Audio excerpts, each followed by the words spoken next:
So folks, if you see something that's broken and it needs fixed, you can either leave it fixed and say, nah, it's too hard. No, it's not my job. It's not my responsibility. Or you can dive in. My next guest dove in. Downtown was dead. He wanted to bring it back. He wanted to brew beer and he wanted to serve people well. He did it. Doug Reynolds next on Purpose Under Pressure.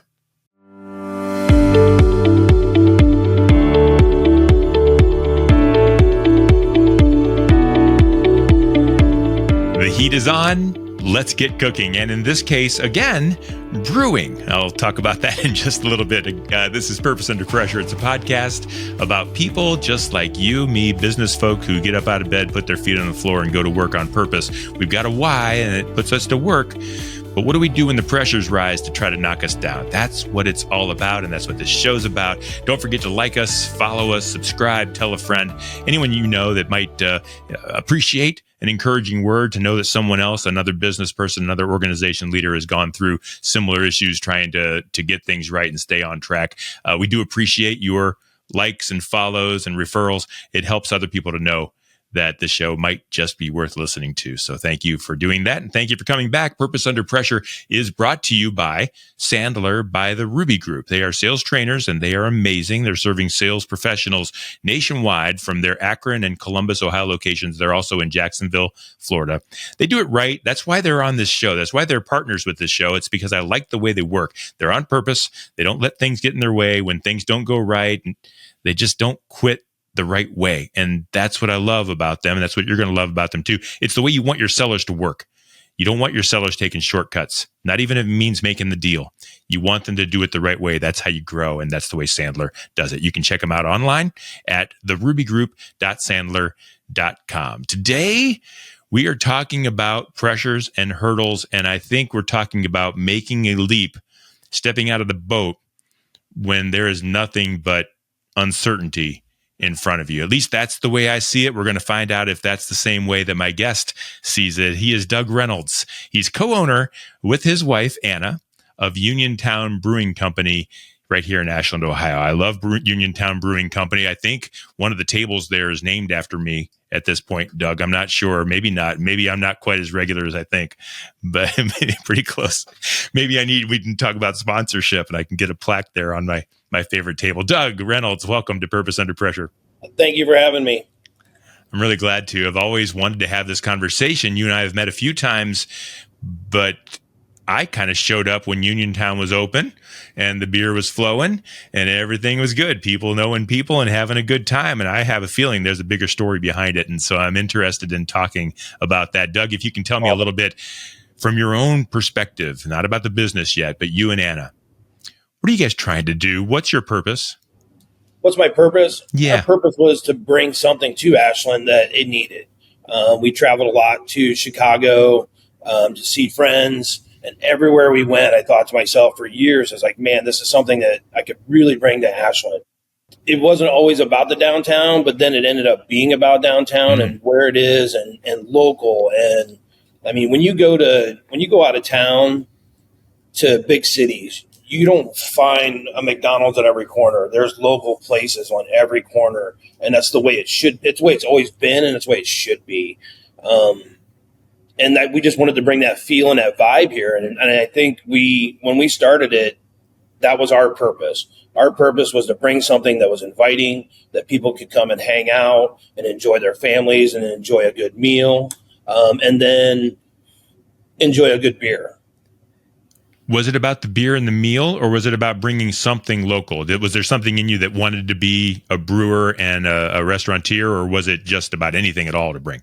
I was doing both of them. I was brewing in my garage. I was working for Ashland University in the food industry, in the food side of the purpose. Okay. And it just, one day it just all clicked. And it was like, you know, we talked about owning our own business after we got married. We tried to buy one. It didn't happen. So then, you know, life goes on. We adopted 2 children. We move on with our lives. And all of a sudden we're like, you know what?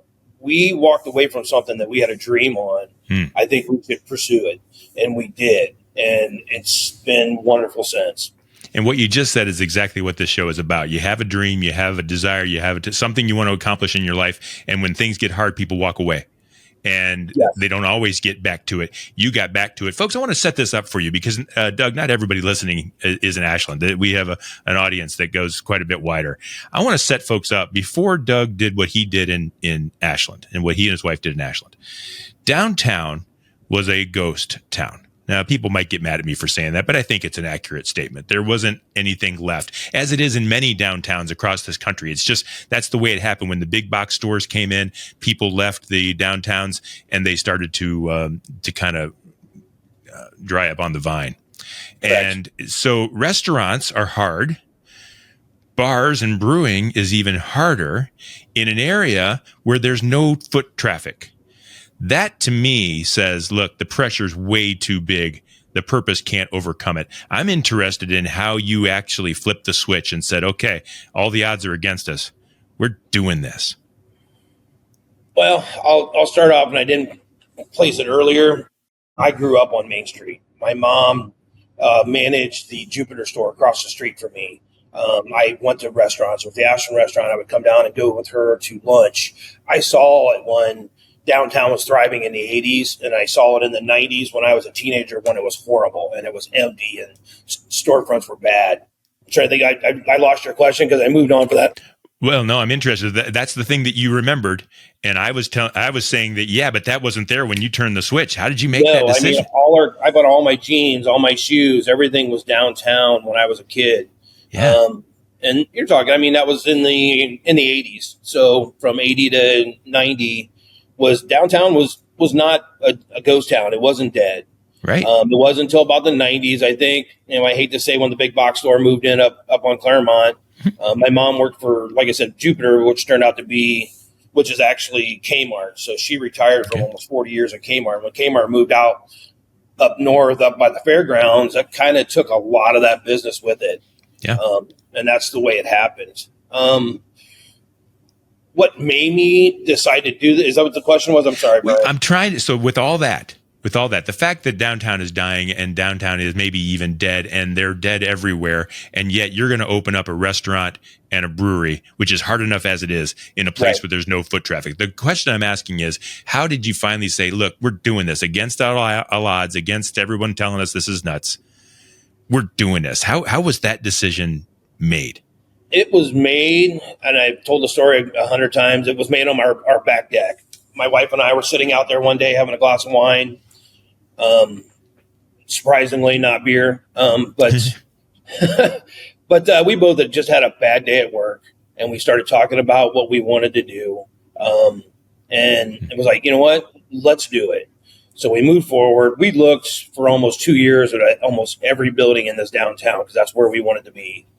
Okay. And walking in and out of buildings with Rob Ward, and we never thought about this building. It was always on the market. It was too big. It was scary. The price was high. I mean, I could have picked up any building in this town for $40,000. You can't touch one now for less than $300,000. This one had a way bigger price tag, which was scary. But our realtor at the time pulled us in, showed us that the previous owner had already split this place into 4 different units. It had income. It was going to help pay for the loan. And then so my wife, Ann, and I went back to the board. We're looking at how to make it. Is it going to work? We were going to try to both keep our full-time jobs. But I looked at Anna, the final decision, I looked at Anna and I said, you know what? I'm making $30,000 a year at a job. Yeah. If this doesn't work, we're out. This is what we're out. Yep. I can go get another job for that kind of money and do something. So it's either move forward and make that leap or stay on the same plane. All my employees, I've always talked to them. If you're going to leave me, I don't care if you leave me. As long as you're going up in your life, that is the best move. If you move lateral or want to go down, then I feel like I failed you or you're making a bad decision. And I will help you on that way to move up. Mm-hmm. Every boss that I've ever had has always helped me move up in my life. And I don't have a college education. I worked hard to get where I am. And it was just that leap. It was I just said, let's do it. And you know what the thing is we never looked back. Yeah. I never doubted it. And that is the strongest part. We never thought to each other that we can't do this and got scared. It just kept moving and kept moving. Kept going. I love the idea. I talk a lot about a worst case scenario when you're trying to make a decision of whether to go or whether to not, or whether to do or whether to not. What's the worst case scenario if you fail? And like, actually tell it to yourself. Like, what is it? And for you, it was like, look, I'll go get another $30,000 job. And for other people, it might be different, but usually the worst case scenario isn't so bad. Go ahead and go for something. Go get it and get it done and take a chance and take a risk. Doug, you just said that you never looked back, but was there ever a moment where you looked at Anna or you looked inside your mind and said, oh my gosh, this isn't going to work. I'm in real trouble? No, believe it or not, never. I don't know why. I don't know. I just had a feeling in me that this was going to work. Now, was it scary at times? Because when you're talking about opening up a business, you can get a contractor in, you get your place open in about 5 to 6 months, depending on build outs, whatever else. When you're going to be a brewery, the wait time to become a brewery then was 9 to 12 months just to get your brewer's license. Just to get the license, not about brewing the beer, but just to get the license. You can actually are not even allowed to brew beer on site until you get that brewer's permit from the TTB, which used to be the ATF, from a federal standpoint. Okay. And to get all that, liquor licenses are scary because you have to have a physical address. You can't say, I want to open up a bar or a brewery. You have to have a building and a physical address before they will even accept your applications. So now you're looking, it took us 9 months to get our brewer's notice. That's a long time to sit and wait. Usually, because you can get 6 months for, from a bank to, not expect that payment, but we were still trying. It was scary at times. If you ever think about scariness, it's usually contractors and licensing. Yeah. There's a couple times we're 8 months in and I'm standing in my place and there's nobody here. Yeah. That's when I finally quit my job and became my own general contractor and got the place done. Really? Yes. Oh, so you're relying on others to get it done. They're not getting it done. You've got to get this moving. And so instead of panicking or figuring it out another way, you went all in. I quit my job. Wow. Was in here every day working on something. We did 90% of the work, I think, compared to my contractor at that time. I'm not going to bash him. He did a great job. I'm telling you, we had a host of amazing local businesses that stepped up, gave me great pricing because they had the same dream that I had to bring this Ashland back because they were all locals. It got daunting at the end and we kind of fell in the cracks. Everybody was doing something else and I had to step up and say, pulled everybody back in, the HVAC and the plumbing and the electricians and say, we need to move forward. We got to get this done. It's too far in and too far moving to quit. Yeah. So, and that's where we ended up. And we gave the final push. My wife has an amazing family of probably about 60 people in this town, and they all live in town. Okay. The Boyer family, if anybody knows it, okay. They were in here every Saturday, every Sunday, almost like a barn raising. I always talk about it. We had lunch and dinner here, and everybody went home. And we wouldn't even be here if it wasn't for them and their support. So. That's tremendous. Doug, what about the restaurant part of it? The beer is one thing. People either like it or they don't. Everyone's got their favorite. And then craft brewing. Right. You were in the beginning of this craft brewing explosion that's taken off. It was there before you, but you've really kind of jumped on and driven it further. But what about the food? Like, how hard is it to keep a restaurant open? You're open late hours. You've got different things on the menu. How does that play into your success? It was really hard at the beginning. I bet. When we, like you said, beer is one thing. When I received my brewer's license from the state, we were number 181. There's over 450 breweries now in the state of Ohio. Wow. Yes. So, you know what I mean? So, but knowing beer and knowing my town and knowing this you do a business plan. It's amazing when you sit down and do a business plan, you talk to somebody and you show it to your bank. And I still look at mine from the day one I did it. You have to have a vision of what's going to sell. Well, then you start looking at, well, how many pints of beer we're going to sell. I can't pay my bills for that pint of beer. So we have to have so then the step up is we got to have a restaurant. So we stepped up. When we found the building, I walked right through and said, yep, we can put a kitchen in this. The food it was a must. It was a really must we had to have, I think, to make it work. There's quite a few breweries that just have tap rooms and they're doing food trucks now, which wasn't an option used back 7 years ago. There wasn't that many food trucks, and the state actually required you to have a food license to have a beer license. Okay. But it goes back to what I started with. When we went to these places in Chicago, the food was good, and I wanted to bring all of it. I was making good beer in my garage. I was making good food at my place where I was working at AU. AU has some of the best chefs in the world, and I learned a lot from them. And I just brought that with me, and we figured, let's go for it. And we came in with some scary items. Things that people don't know about. Gouda cheese and pesto mayonnaise and risotto and just things that's a top tier, but not. We kind of wanted to grab that, not a burger and fry place, but not a white tablecloth place. Grab that middle, grab some happy people. We put no TVs into place, which was the best thing we ever decided to do. Love that. Yep. That brings that whole part of bring your family, enjoy your day, go home, enjoy your life. Yeah. Hey, I want to talk a little bit about downtown because that's a big part of your purpose, but your purpose is also bringing something great. You just described it. Is Uniontown Brewing Company everything you thought it would be, or did the pressure change things out a little bit? Is it different? Is it better, or is it not quite up to what you originally hoped? It's better than I ever expected. The town support was way better than I ever expected. We, as you all know, we opened up. We were only open up a year and a half, and COVID shut everything down. We had the most tremendous support from this town and everybody here to keep us afloat. I have 42 people now that I have to worry about. 42 staff and 42 families, and for all of them to be protected through COVID was amazing. And to bring them all back afterwards was amazing.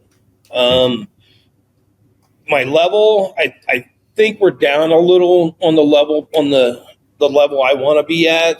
It has to do a lot with staffings. It's not that I don't have enough staff; it's the skill levels anymore.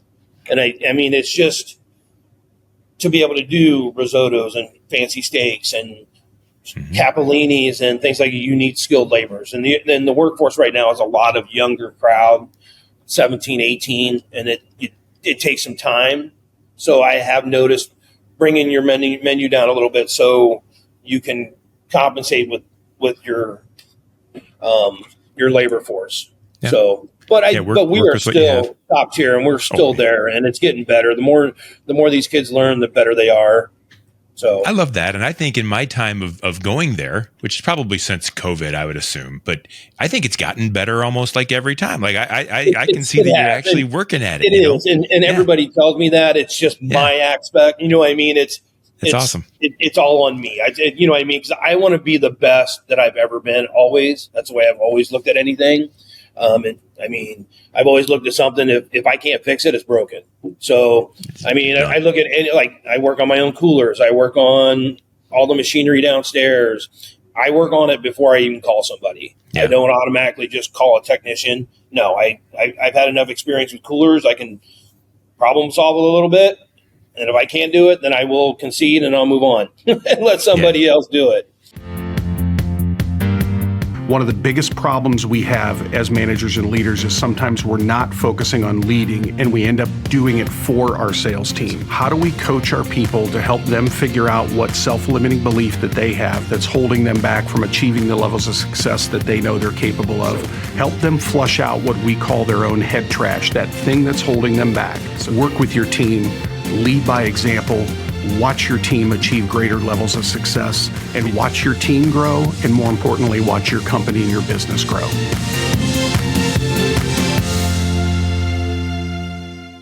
Well, you're bootstrapping, and then you did that. You talked about how when it wasn't going right, you quit your job, you jumped in, you got it all done, and you're still a small business, and dollars aren't growing on trees, and so you've got to take those kind of things and do what you've got to do when you do it. Now I want to talk about downtown. You said at the beginning of the program, I grew up here, it was thriving, the big box stores came, it died. I wanted to bring it back. And people who listen might argue with me that maybe there was someone else. I don't know. But I give Uniontown the credit for bringing foot traffic back. And once the foot traffic came back, Mayor Miller and those everybody that had anything to do with downtown, Sandra Tennell, brought more back. But I think you were the seed. And I want to thank you for that. And I'm interested in what your thoughts are. Looking back on it now, that was your purpose. That's what you said you wanted to do. Right. I think you did it. What do you think? I believe so. When we were, like I said, go back to the business plan. When we're going through this and we're looking at and we're researching, breweries were the seed for all of Ohio and the country of revitalizing the areas they were in and bringing back that local water hole. People see it as a scary thing because it's alcohol. It's not. It's a gathering place. And that's one thing we wanted to get to. We're not a bar. We've never been open past 11 o'clock since the day we opened. Now we're not open past 10. That's the times we're in right now. But even back then, we never wanted that feel, that place, have a few beers, go home. I don't need a bunch of drunkards. And we captured that. The town was, yes, it was dead. And I've always and it's not anymore. Didn't accept because everybody keeps telling me that we were the beginners. We did all this. We've done all this, and it's hard to take credit. But I see it. So I almost have to accept that yes, we've been the beginning seed to get this going. We've got 2 new restaurants downtown. I'd love to see more. We've got a mayor that is trying to bring in hundreds of more people in housing in just the city area. I'm on the Main Street board. We're on 95 or 96% of the buildings are occupied now compared to 70% when we showed up here. I mentioned earlier, properties were $40,000. Now properties are selling for $300,000. A lot of that has to do with the economy right now and the real estate, but a lot of it I'm assuming has to do with us. I have a hard time being modest and taking that credit, but. Well, you take credit for what you've done. You did it first, I believe, and you opened a path for others. I mean, that's what leaders do, and someone's got to do it. And I think you're the right guy that had an opportunity to get it done. And I want to try to explain to people, and maybe folks, you've seen it in your hometown too. Maybe there's a Doug Reynolds in your town that's building things up and is being that seed. But you drive through downtown now. And you can't get through. You can't park. People are happy. They're bringing their families. They're walking up and down the sidewalks. It looks nice when you look down the crossroads. I don't know what they're called, but like the alleyways where the other businesses are, they're full too. They are. It's just really cool seeing the growth. And I think it's to the point now, like you said, with the rising property values, other businesses, other organizations, they want to come in and Absolutely. They're driving the rates up because there's no more space. And it's just going to be a win-win. I think when downtowns thrive, that's the rock. That's the nucleus. That's the part that's going to be here forever.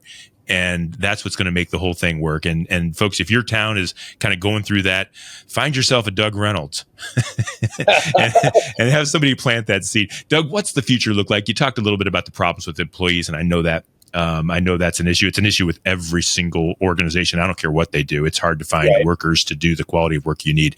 What else is on the horizon? What else is coming up, bubbling up, the storms that are rising that are going to kind of work against you here as you continue to try to get better at what you do? Inflation is really, really bad right now, especially if you weren't locked into a locked-in interest rates. Interest rates are devastating right now, so it's hard to get for somebody like a Doug Reynolds somewhere in another town. Really hard with the SBA now. I'm hearing that it's the percentages are just out there, and it's making those hurdles even higher for somebody to jump. I don't How about see. for you? How about for you on the restaurant side in Uniontown and the things that you want to do? What are you having to overcome, you think, in the future that's going to be kind of a rocky road? I'm having to overcome not making decisions years ago when things were a little cheaper, less costly for construction, for build outs. We had a huge vision, and I would blame COVID for a lot of that because you get a little scared and you pull back a little bit. We're doing great. We've got, like I said, 43 staff. We're moving along. Everything's growing, but you just kind of pull back a little bit instead of expanding upstairs. I have 53,000 square feet here that are unused, almost 50,000 that are unused that needs to be added to this town to make it even bigger and better. And that's our next goal and our next hurdle. It's just pulling that trigger and doing it and finding the time. That's where we're heading. Yeah. I don't always spend a lot of time talking about products and services and things, but your beer is really good. I mean, I'd like to kind of deviate from what I normally do. I'm a big beer fan. What is it hard to brew beer? Is it risky? Is it scary? Is it a cost, prohibitor?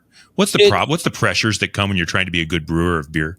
The pressures are people want bubbly, people want, carbonation. They want it to taste like the place they had it before. They want it to be really good. It's not, I wouldn't say it's not hard to brew beer, but it's hard to make good beer. Yeah. I was making really good beer at home. I didn't have the expertise that a lot of people do in the background. So I was learning on my own as I went, brewed for many years.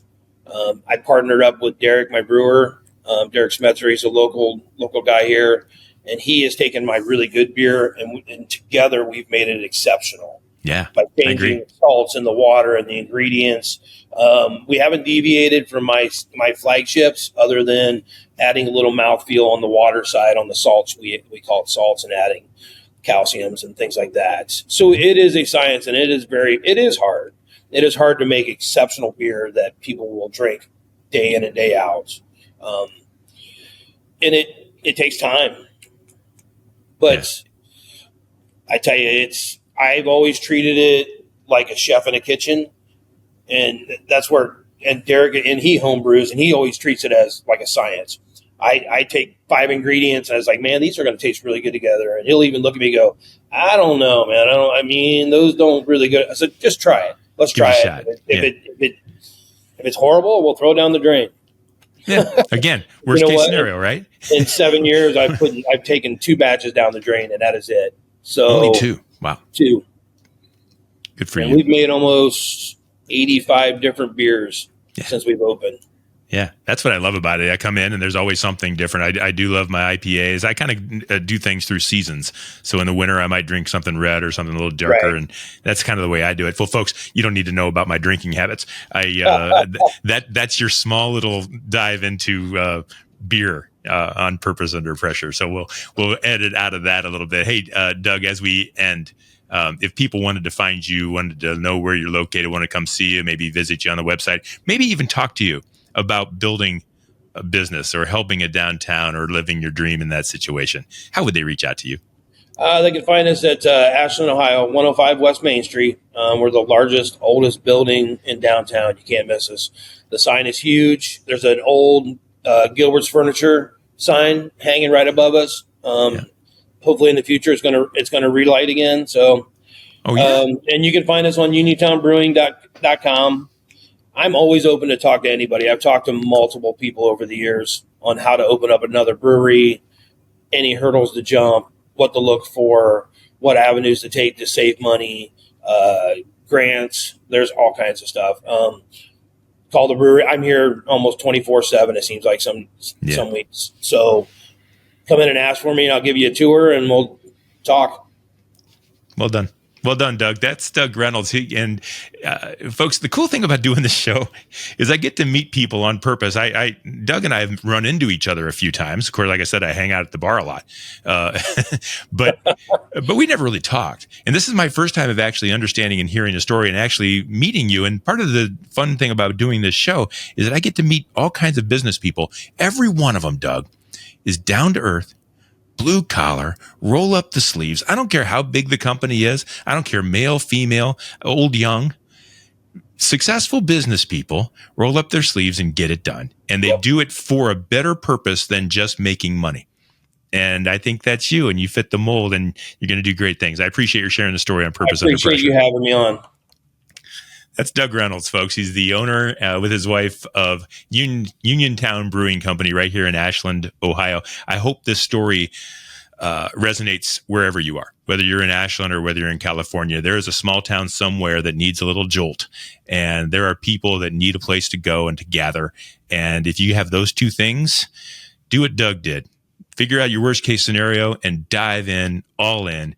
That'll be your purpose, and I promise you'll overcome the pressure. And that is what this show is all about. Thank you very much for being our guest on Purpose Under Pressure. It's brought to you by Sandler by the Ruby Group, sellers under pressure to perform, and so Sandler helps you to succeed on purpose. You'll find all past episodes of Purpose Under Pressure at brianmediastrategies.com/podcast and wherever you stream your podcasts. We do this every week, and we'll see you next time on Purpose.